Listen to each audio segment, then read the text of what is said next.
So we're going to make sure this thing is going live before we get into what it is that we're going to be talking about today. Let me see if we're live. All right, there we go. All right, welcome in. Welcome to the show. It's Friday. You know, like we always say, don't add to the population, don't take away from the population. But we are going to have hopefully, a phenomenal show on our hand, but it'll at least be good. You'll enjoy yourself. And of course, we have to start by talking about the most interesting man alive. We have to start talking about Donald Trump. And, you know, Donald Trump is always in the news. He's the president. He's always getting his back kicked in. He's kicking in other people's back too. This is the business. But Donald Trump, for whatever reason, decided to repost on True Social a video. That video displays Barack Obama, Michelle Obama as monkeys.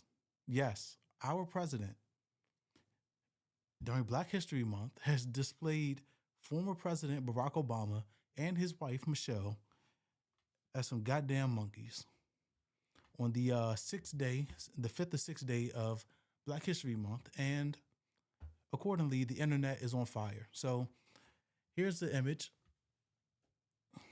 You guys can take a look.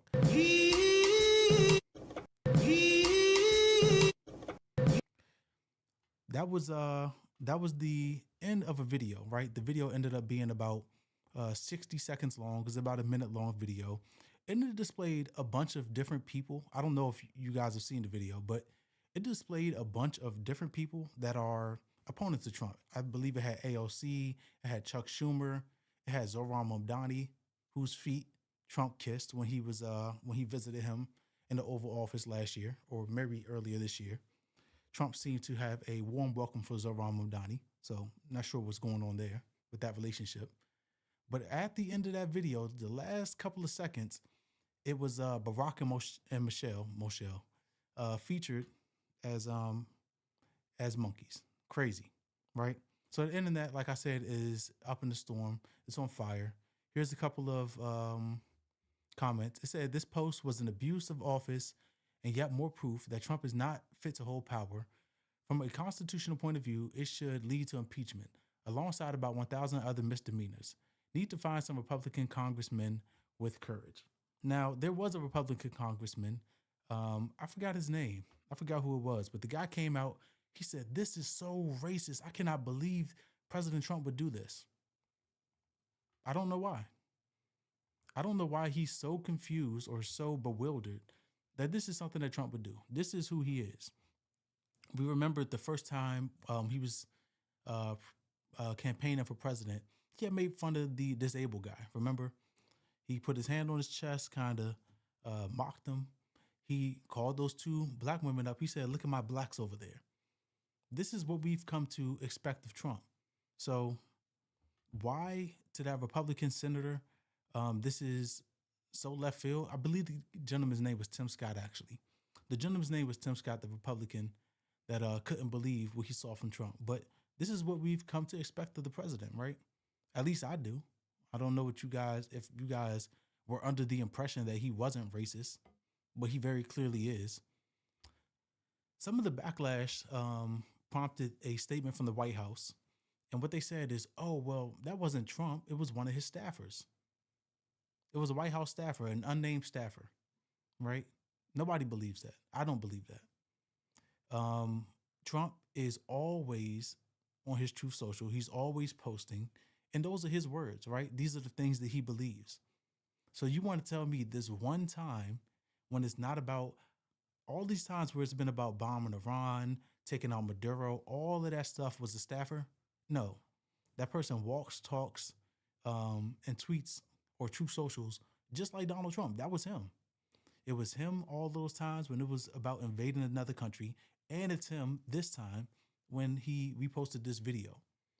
And then they said, "Oh, well, he didn't know. He didn't watch the whole video through." Okay, so why are you posting it if you don't even know what it is that you're putting up on your channel, up on your page on True Social? I don't believe any of this stuff. I 100% believe that Trump is a racist. We've seen him make plenty of gaffes over the past couple of, at least this past year, right? And he's been taking a lot of heat from Republicans and Democrats for the stuff that he's been doing. And this is just another nail in the coffin of why Trump and MAGA is on their last leg, right? They're dying out. And it's fantastic. When the 2026 midterms come, the Republicans are going to kiss goodbye to the majorities they have.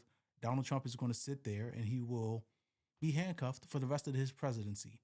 Hopefully, right? Because we know right now Mike Johnson and whatever the Senate Majority Leader, whatever his name is, they're not doing shit, right? They're getting paid for nothing. They're getting paid to kiss Trump's ass and let him do whatever the hell he wants to do, right? That's what he's been doing. That's what his administration's been doing. They've been saying, oh, we're not going to come to Congress and testify. So nobody in the executive branch is being held accountable for anything. And if they lose the 2026 midterms, they will be even more handcuffed when the Democrats have the majority. Now, Trump does an interview with, I believe this is MS Now, NBC News Now. And he basically says, oh, my ratings and my polls are phenomenal. Well, he gets a reality check. Check this out. I'm starting to get great polls on the economy, which I think the polls on the economy they're not great. They should be great. They should be. So why aren't they? If you believe that, I don't know. I mean, look, I've got Americans tell us. We hear this. I mean, we're going to get into the economy later, but I mean, they tell us they don't feel it. Just so you understand. Yeah. I have $18 trillion being invested into the country. This dude keeps going with his $18 trillion of promises, right? These promises of what's going to come at some point in the future. This is not $18 trillion worth of investment that has been made. It's somebody saying, okay, I will do this, but it's not done, right? What do they say? A bird in the hand is whatever they say. A one in the hand. What's the saying? Like a bird in the hand is worth more than two in the nest or something like that. Yeah. Whatever the saying is, he keeps talking about investments that are supposed to happen sometime down the line, and they haven't happened. And he's delusional thinking that he has a phenomenal approval rating. He doesn't.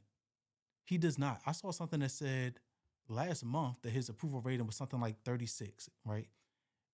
Which was pretty low. And then there was another gentleman that said it was a 29. Here we go. This is Spencer.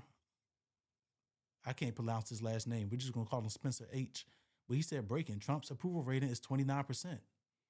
This dude is losing people by the dozens. MAGA as a coalition, dead. That died in 2025. Nobody wants that shit no more. Nobody wants to be aligned with MAGA at all, right? You have people like Joe Rogan, Andrew Schultz, Theo Vaughn, Tim Dillon, Marjorie Taylor Greene. The list goes on and on. You got Trump backing people for their elections, like MAGA aligned people that are backed by Trump or endorsed by Trump. Those people are losing.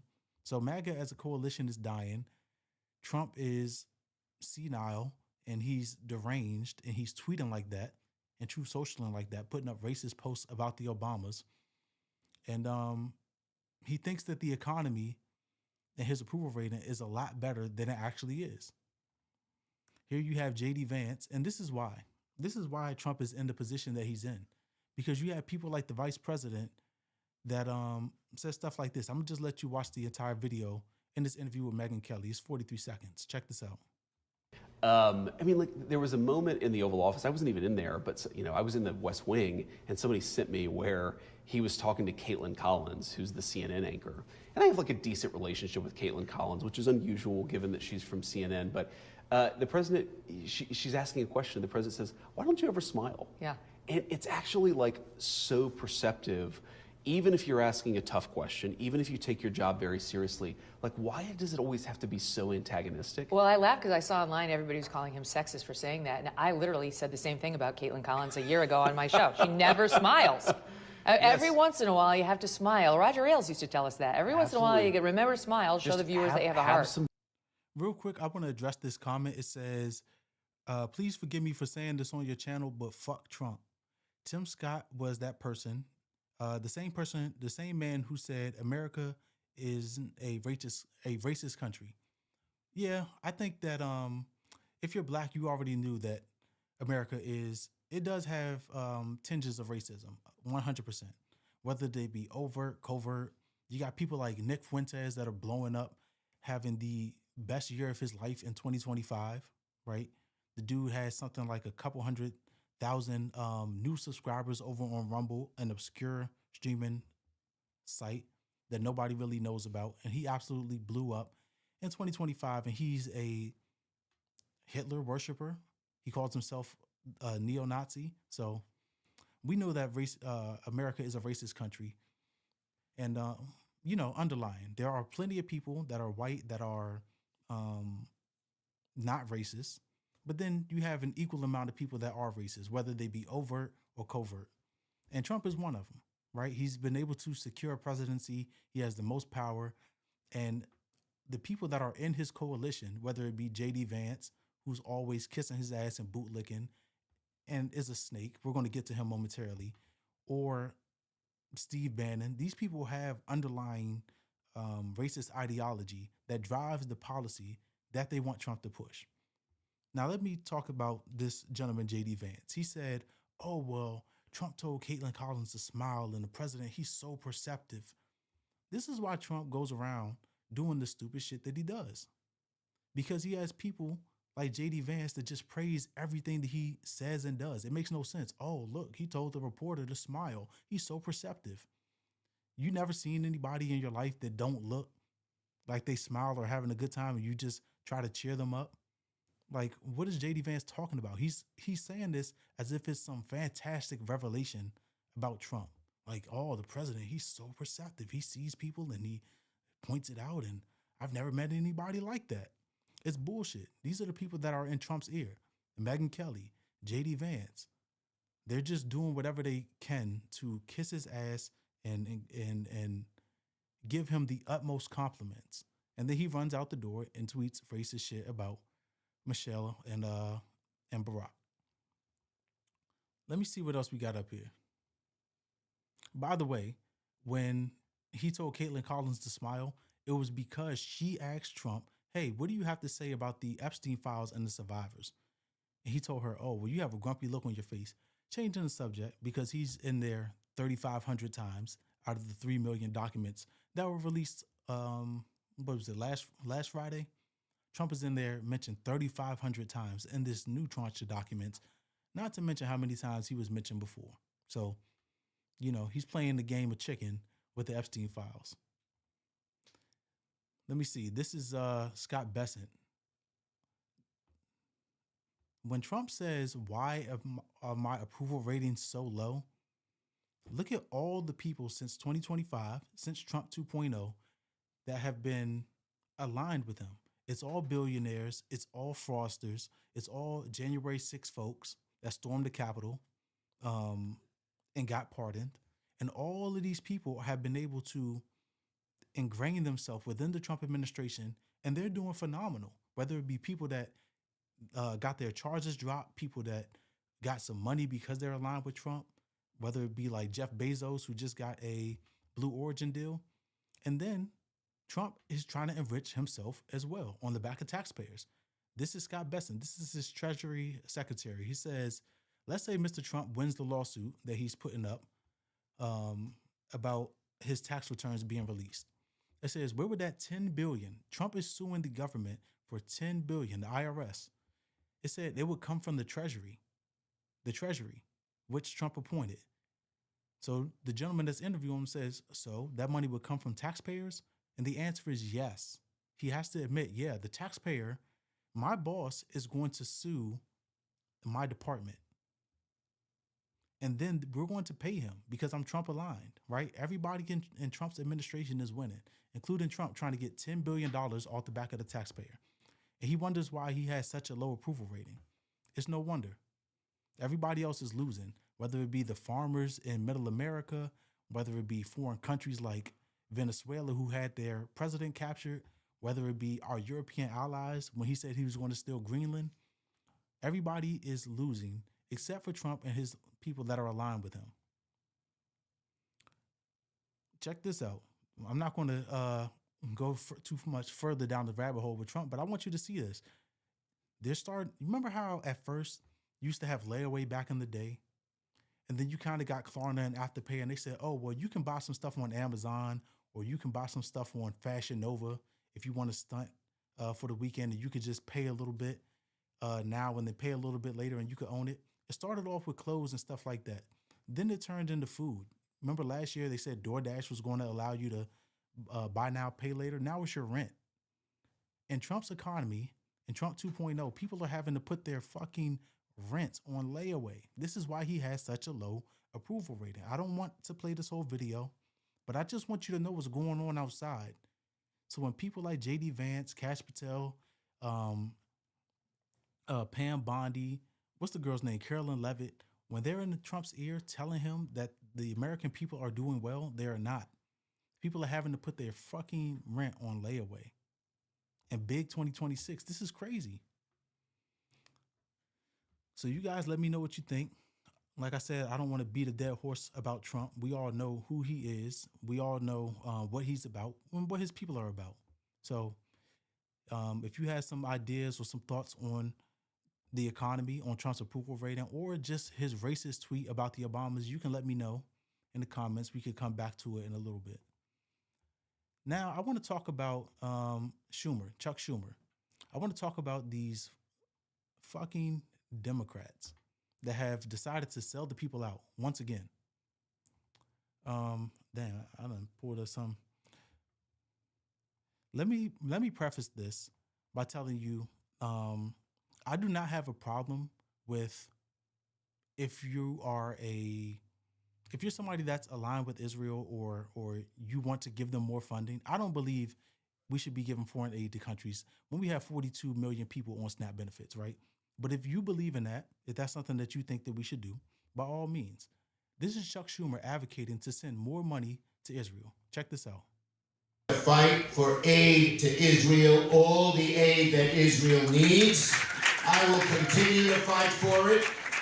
And we delivered more security assistance to Israel, our ally, under my leadership than ever before. He said, I'm going to continue to fight for more funding to Israel. It said, I have many jobs as a leader, and one of them is to fight for aid to Israel. All the aid that they need, I will continue to fight. Like I said, if you're a person that believes that we should send foreign aid to other countries, then that's your prerogative. I don't. 42 million people on SNAP. People are fucked up putting their rent on layaway, right? We just talked about that a second ago. This buy now, pay later with Affirm and Klarna, they're starting to do the rent thing. This is what Chuck Schumer is advocating for foreign aid.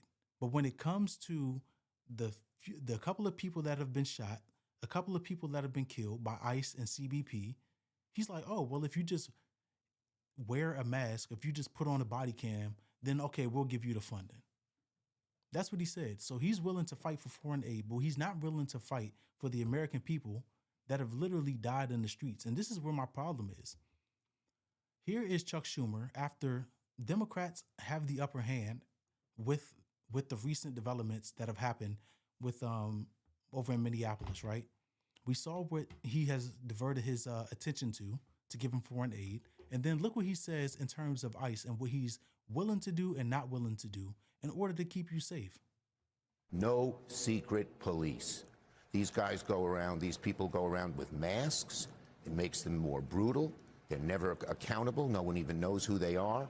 There should be no masks except in the most of unusual circumstances. You know, if some guy's picture was put up by a terrorist group or something.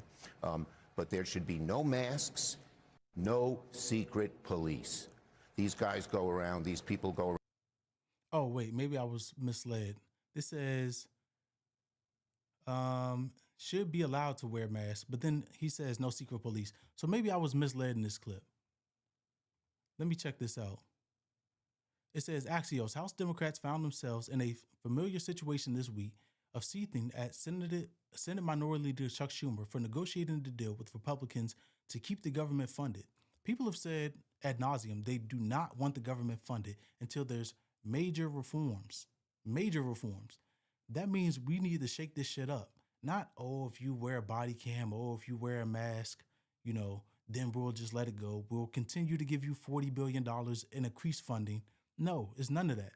We want major reforms. People have said we want Kristi Noem out. This is the agenda that people have been pushing.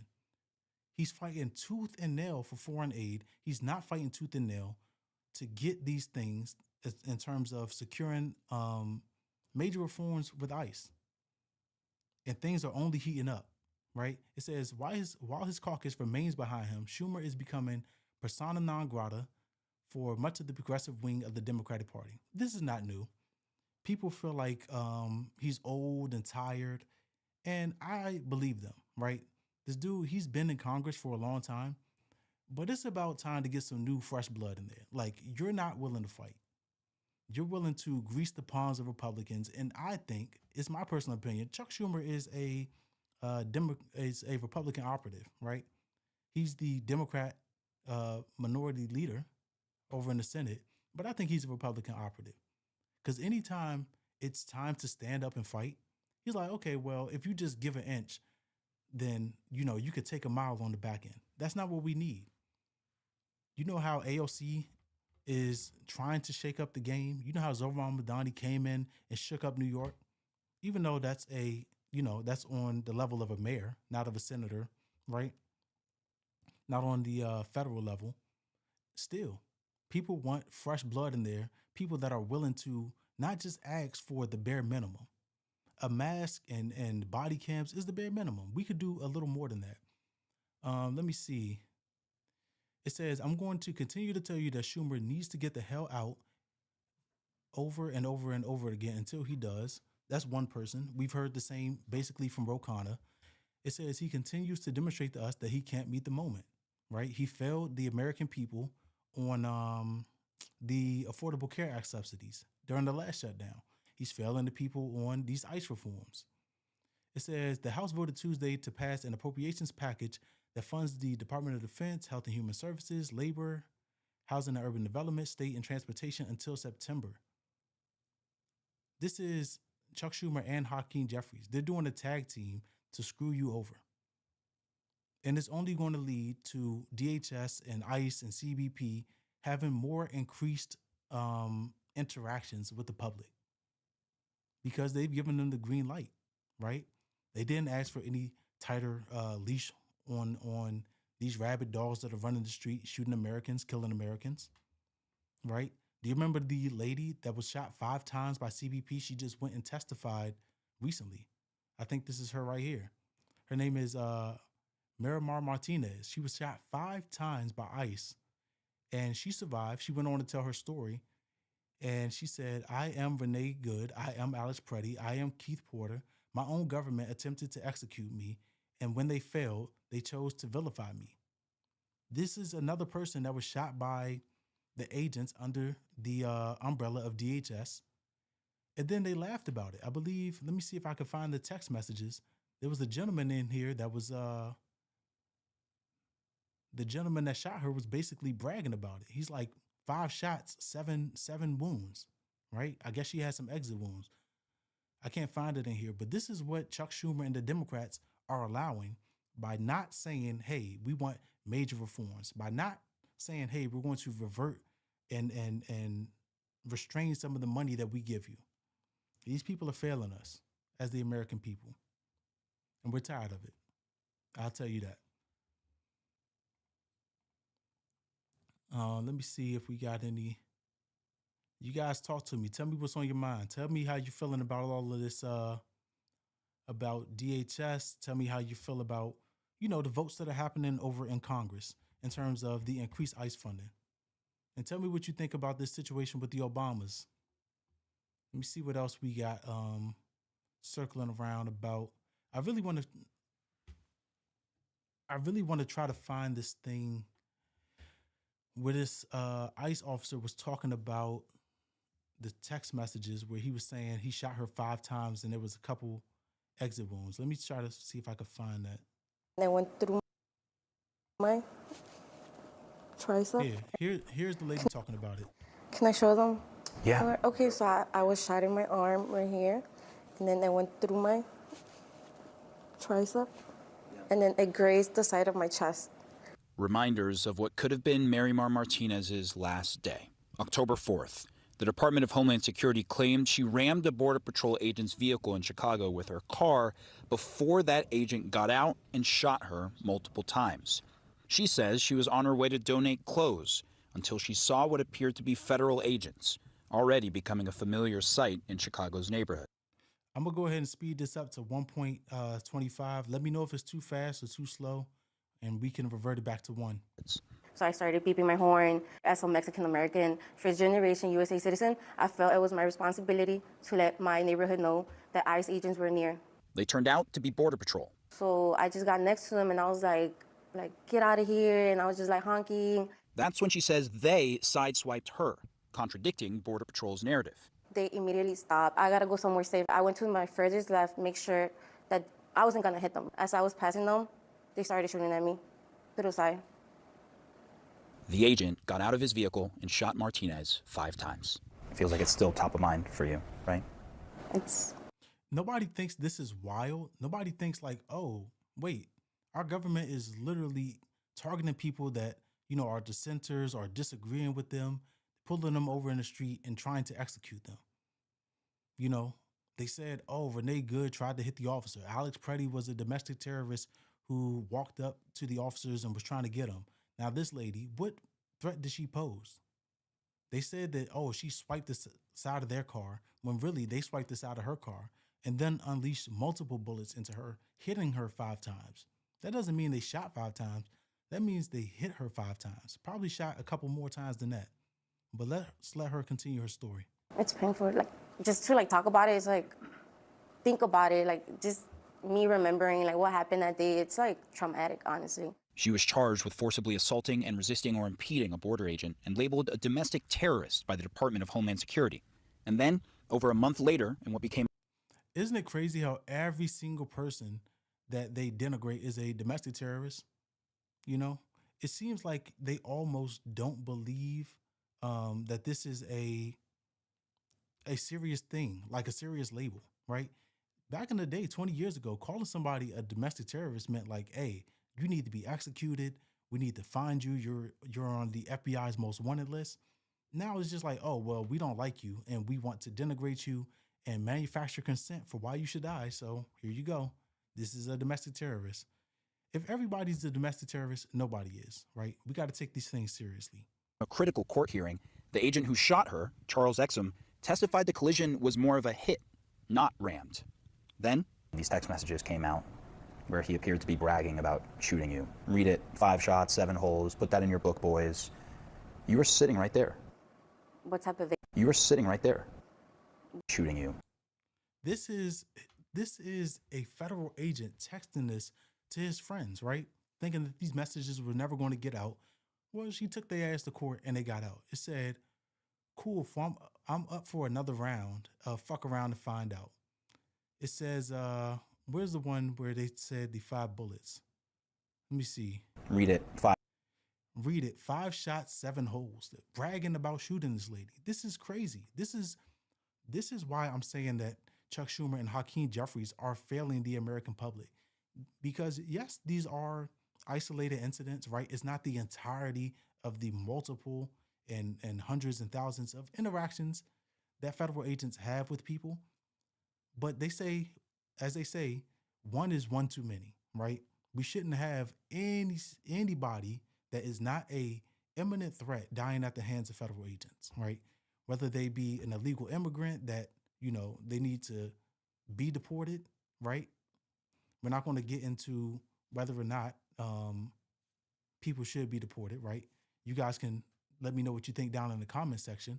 But nobody should be dying at the hands of federal agents if the federal agents are in real, imminent, life-threatening danger, which in these instances that have been mostly publicized, they have not been. 5 shots, 7 holes, put that in your book, boys. You were sitting right there. What type of agent brags about it? This is what the administration has out in the street. For 15 years, I was a federal prosecutor. I worked every day with FBI, DEA, DHS. I have never come across an agent like that, and it's something that's embarrassing to me as a former federal prosecutor. Thursday night, there was suddenly a major shift. The case was dropped, and at the request of the prosecution. Despite the case being dismissed, DHS stuck to their original accusations. On October 4th, Border Patrol law enforcement officers were ambushed by domestic terrorists that rammed federal agents with their vehicles. The woman, Marimar Martinez, driving one of the vehicles, was armed with a semi-automatic weapon and has a history of doxing federal agents. We will not allow domestic terrorists to attack our law. All I'm going to say is you don't quit when you're up, right? Imagine if Steph Curry was up 30 points and he was like, I give up. If they're dropping the case, it's because they were losing the case, not because they were winning, they were kicking her ass, and they were about to get a conviction or some sort of judgment in their favor. If they dropped it, it's because they cannot, they can't win, right? It's an unwinnable case. They have no excuse for the things that they're doing. And you can't justify, even if it was a legitimate shooting, bragging about shooting a American citizen, as she said that she is, 5 times, and then causing 7 wounds on her body. Inexcusable, 100%. I don't even know how you would take this to court in the first place. Enforcement. This was after you were cleared of these charges. Where are they getting all this fake information from? I was just shocked, honestly. While a gun was found in her car, it was never brought out. It was still inside a holster with the snap closed. She also has her concealed carry license, her attorney says. They're still. Yeah, but that don't really matter. Remember Kash Patel, he said you have no right. He basically said you have no Second Amendment right if you're being approached by any sort of law enforcement under Trump 2.0. All right, you gone? Oh, okay. All right. Where was I? Yeah. Kash Patel and the Trump administration, they've said they don't care if you have a Second Amendment right under the Constitution. Under their leadership, under this Trump regime, you don't have a Second Amendment right. So you can go ahead and cancel Christmas on that. Let's see what else we got. I want to go back to this thing. MS Now has a video up about the Obama video that Trump shared on his Truth Social. Let's check this out. Let me bring this up on the screen. Today, there is bipartisan outrage over a racist video President Trump shared on his social media platform last night. A White House official now telling MS Now a staffer erroneously made the post, but it was 12 hours before it was taken down. Also, I want to make clear that we would not usually. Yo, these people never take accountability. They never take accountability. Speaking about the shootings, right, but that happened over in Minneapolis, do you guys remember that Kristi Noem came out and Stephen Miller came out and said, oh, well, I just got faulty information from the people on the ground? Okay, so why do your people disrespect you so much that they're giving you faulty information? Or did you guys want to push a narrative and then you found out all of these different angles and you couldn't stick to it, right? Seems to be a common theme around the Trump administration. We're going to lie until we get caught. Now it's an anonymous staffer that posted on Trump's Truth Social instead of him, who's known to tweet on his own page, right? Or does Trump have a handler? You guys tell me down in the comments. I don't know. That seems to be what they're implying now. That's the story they're running with. Show racist content, but will because the president posted it and to inform this important conversation. You can see this post. It depicts former President Barack Obama and former First Lady Michelle Obama as apes in a jungle. It's at the end of a video. Imagine if after Trump's first administration, Biden comes in, goes on Twitter on his personal page and tweets a picture of Trump in a Klan costume, in a Klan robe. Imagine the amount of backlash that would happen, right? Now, from Democrats and certain Republicans, there is going to be backlash, but there's going to be a certain subset of MAGA that loves this. They're going to be like, yes, the president is so based. Look, he called the Obamas monkeys. That is the country we live in, unfortunately, but people have freedom of speech. You can say it and do what it is that you want. But as the president, you would think that somebody has a bit of respect for their constituents, former presidents, and a little bit more decorum. But it's Trump, so we know what the actual truth is. No decorum to be found here. Promoting false claims about voting machines in the 2020 presidential election. In a statement responding to the backlash over the video before it was taken down, the White House press secretary said, "This is from an internet meme video depicting President Trump as the king of the jungle and Democrats as characters from The Lion King. Please stop the fake outrage." None of the rest of that video is included in what Trump posted, only the Obamas. Yeah, so like I said, the video was about 60 seconds long, and it does show some other animals, right? It shows one lady as a hippo. I think it shows some people as birds and stuff like that, giraffes. But we still know what the underlying tone is. When you put a black person's face on a monkey, right? This is a comment that has been made about black people for a long time by racists. So trying to say, oh, well, I'm not trying to insinuate anything here. It's a lie. It's a lie. And they want to spin it and make it seem like it's not as big a deal as it is. But it is, because Trump is the president. This is not just anybody tweeting anything. It's the president of the United States. And he's revealing to all of us what he really thinks about black people, and specifically the Obamas.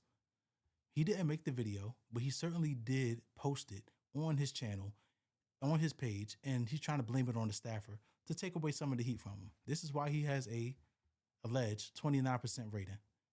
Joining me now, Simone Sanders Townsend, MS Now co-host of The Weeknight and former chief spokesperson for Vice President Harris. Eugene Daniels, MS Now senior Washington correspondent and co-host of The Weekend. They are also the hosts of a brand new MS Now podcast, Clock It, with Simone and Eugene. Simone, as a Lion King, there are no apes in The Lion King. There's not one ape. There's a baboon, Rafiki. He is actually central to the story, but there's not one ape in the movie. So let's just be for real right now. There's not an ape in The Lion King. So I would have never put out a statement like that. The one time somebody thought the person I work for. Yeah, she wouldn't put out a statement like that because she has actual common sense.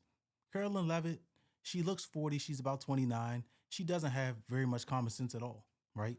She is the chief propagandist of the Trump regime, and it's her job to lie to the American public. It's her job to put a spin on anything. She's a spin doctor. This is what she gets paid to do. And she's not very good at it, right? Like, we know the underlying tone of the things that they're doing, but she does get paid to do that, and she does her very best. God bless her heart. Did say something that was racist and inhumane, I went to my principal and encouraged the principal to apologize and explain to them why what they said was problematic, okay? So Eugene, I cannot grasp this. This is the last thing I'll say. It is not racist because it is offensive.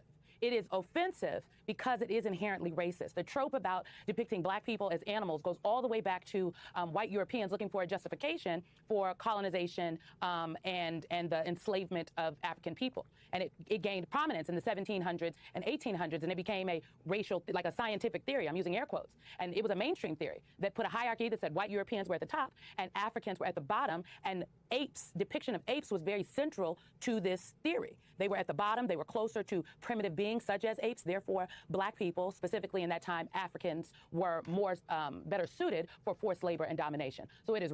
Yeah. So we all know the history. We all know what that is, right?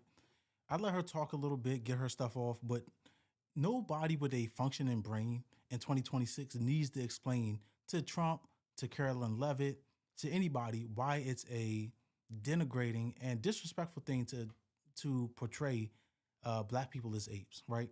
We're supposed to have decorum. We're supposed to have respect for each other. In polite society, there's no place for it. I think that's where I'm going to end the show for today. You guys let me know what you think. Tell me what you like. Tell me what you didn't like. And as we always say, we're going into the weekend. You might be snowed in. Don't add to the population. And if you go out, don't take away from the population. This is Say a lot of the place for discourse. Peace.